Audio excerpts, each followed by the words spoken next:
Rreth 200 banor të 4 fshatrave të Vlorës, kryesisht nga Trajasi dhe Orikumi, protestuan sot para Spakut, teksa dorëzuan një kallëzim të gjerë penal ku pretendojnë se janë shpronësuar në mënyrë të palishme për tokat e tyre.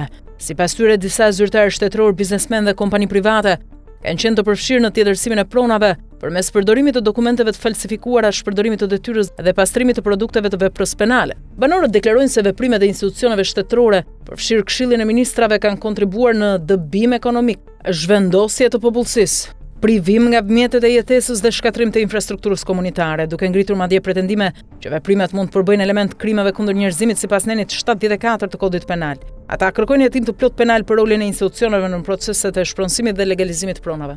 Në kallëzim përfshihen me emra të veçantë disa zyrtarë biznesmen të cilët akuzohen për falsifikim dokumentesh, shpërdorim të tyre, shpërdorim detyre dhe pastrim parash.